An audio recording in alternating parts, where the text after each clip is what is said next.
we look back on 2024, and boy, we keep thinking that every year might just be a little more normal than the year we're coming out of. But 24 didn't disappoint again for some of the stuff we dealt with. Let's kind of talk about some of the things that started off the year here in 24 that maybe we weren't quite expecting, or looking back on, it's just been kind of like, wow, that really happened. It really is the case that we I don't even know what normal is anymore, I think, but maybe this is normal, Dustin, and that makes you scratch your head. But I think for us, again, from a market standpoint, from a profitability standpoint, there's been softening all throughout the year in the ag economy. On-farm incomes down, had been projected to be down, were in fact down.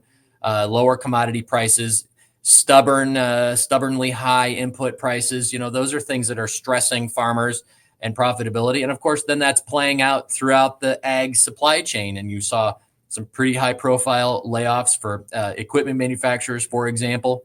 Again, just a sign of what's happening at the farm gate and how that plays out. Of course, weather. We started 2024 really coming off of and still in incredible drought, historic levels of drought, 204 weeks of consecutive weeks of drought in the state of Iowa. And we busted that in the spring in a major way, brought with it tornadoes, a couple of rounds of tornadoes across southwest Iowa, historic, immense flooding levels that we haven't seen before in northwest Iowa, affecting communities in Sioux County, Lyon County, Clay, Dickinson, O'Brien, Cherokee, all across northwest Iowa. And that disaster recovery is ongoing and will be ongoing, frankly, for years.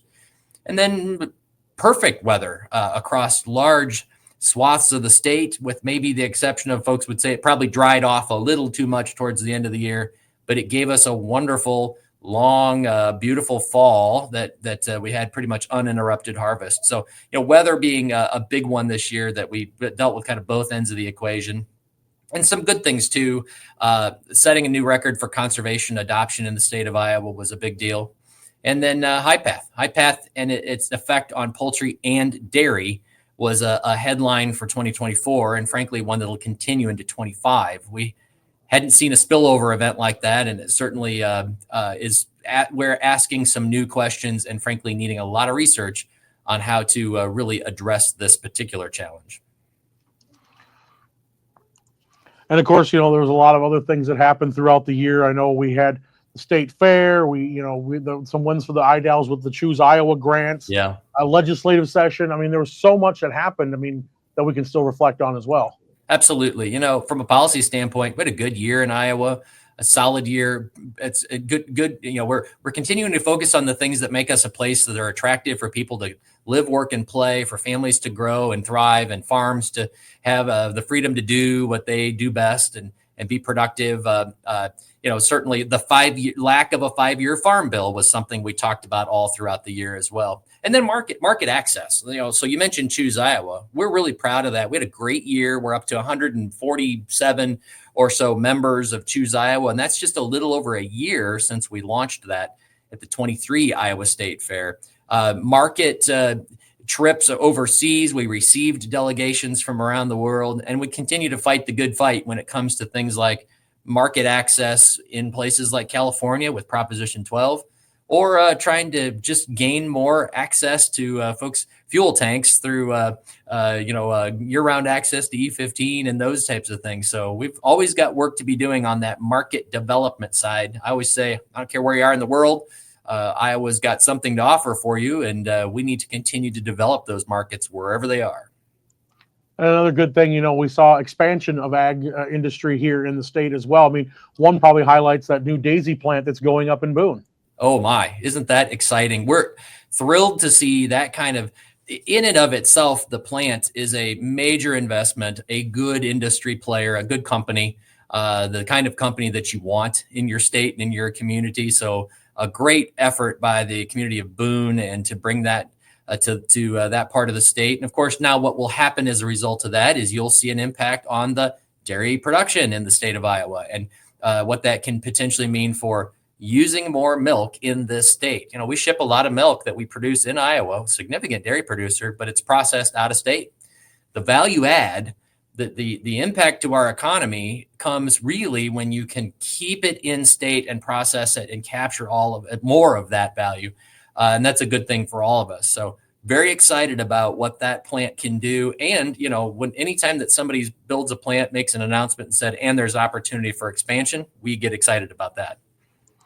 And of course, we had a great chance at the state fair to, talk about agriculture to our urban friends here in the state as well, and record attendance this year, which means the word got out even more. That's right. Oh my gosh.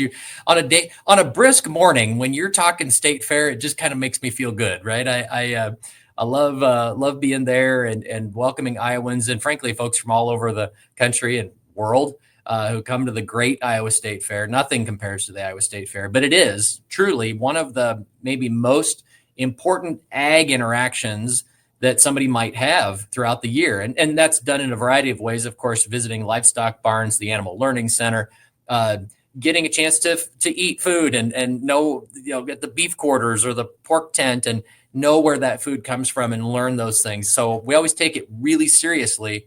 If you're in the ag building or the Varied Industries building visiting us or really all throughout the grounds, we have an agriculture-based fair. It's a lot of fun. There's a lot of entertainment there too, but it is an ag fair and it's going to always remain that. That's an important tool for us in terms of outreach to the public. And I'm sure you're already counting down the days before you're standing in front of the Shake building already, I'm assuming. Yes, every day is a great day for ice cream, even a cool day. And that's, as you know, that's the one thing I will do every single day at the Iowa State Fair is I will have ice cream. And of course, one thing that wasn't as great as some of the things we talked about, we did lose a very important voice and a very important friend to a lot of people in the agriculture industry this year with the passing of Bill Northey earlier this year. Oh, I miss him so much still. And a lot of people do. It was earlier this year, beginning of February, that we lost Bill unexpectedly. And I'd say it's just been wonderful this year to see the kind of outpouring. The most recent being Iowa Farm Bureau recognized Bill with a distinguished service award, which is really important and special, I think, to his family. But NASDA recognized him. I mean, a variety of organizations that meant a lot to him, recognizing him and honoring him and his service. And of course, I think he would want that to be the focus, right? It's not about him. It would have been about the things he believed in, the things he was passionate about, the work he did, how he carried himself. So much can be said of that. Is he was the same kind of person behind closed doors as he was the public person that you saw, a man of great character, a believer, and a family man and a farmer at heart. And I still have the urge to pick up the phone and call him because he was also just a great person to talk to, just to hear him out or what do you think and get a piece of advice or just visit about something. I miss him dearly, and I know a lot of folks do. Well, as we wrap up 2024, looking ahead to 2025, what are some of the things that you've kind of got on your priority list here as we get ready for a new year? Yeah, the incoming administration, of course, is, we're watching that, all the people that need to get slotted into some key places. And then there's an opportunity then or a need to then, get folks up to speed, invite these appointees to Iowa, make sure that we're advocating for the things that are important to our state. And that's true with any new administration. Okay. And you're going to do those things. And it's important to be aggressive in articulating those things and advocating for those things. So this administration taking shape, I think there's a lot of opportunity to address maybe some barriers or streamline some things, maybe look at things in ways we haven't before. President Trump's obviously looking for ways to change government, and that can present some great opportunities for us to be even more efficient with taxpayer dollars and get the things done that we know we need to do, and back to basics in so many ways for these federal agencies.